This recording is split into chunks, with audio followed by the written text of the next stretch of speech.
Nandito tayo sa Our Lady of the Rosary of Manaoag dito sa Pangasinan na kung saan isa to sa mga dinarayo dito sa Pilipinas, guys.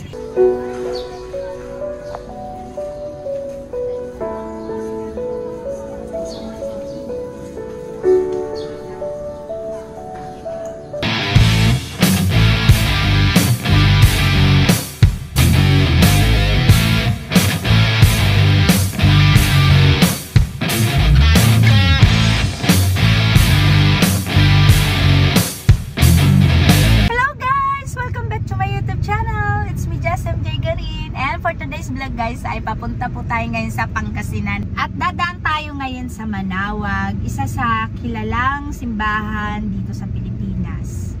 So bibisitahin natin ngayon bago tayo maggalagala.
Andito na tayo ngayon sa Manaoag kung saan isa to sa mga dinarayo dito sa Pilipinas, guys.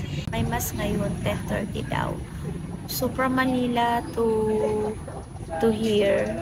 So buti nakaabot. Sobrang aga namin dito pumunta, guys. Halika, mag-ano muna tayo. Magsimba muna tayo. Buti na lang nakaabot tayo ng mas ngayon.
Ang ganda pala dito talaga sa Manaoag kasi first time ko lang din pumunta dito.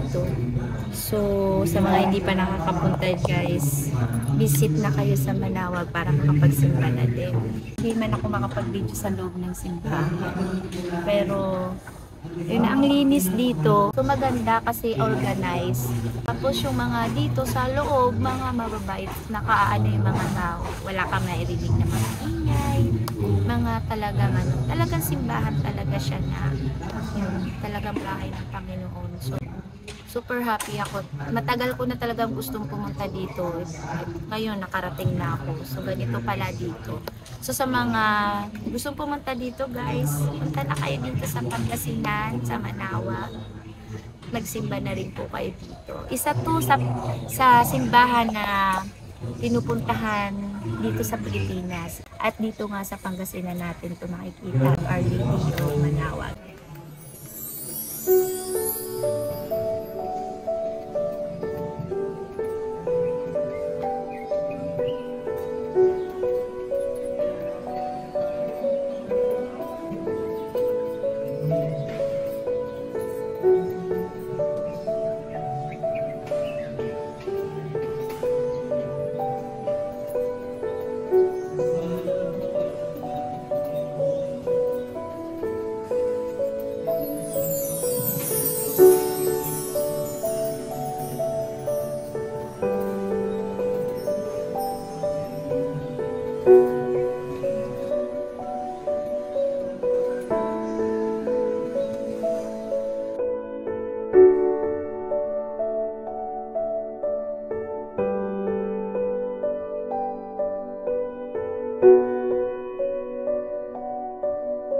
So guys, ayun na nga, tapos na tayo magsimba at nakapagpa-bless na rin ako ng mga aking mga ibigay.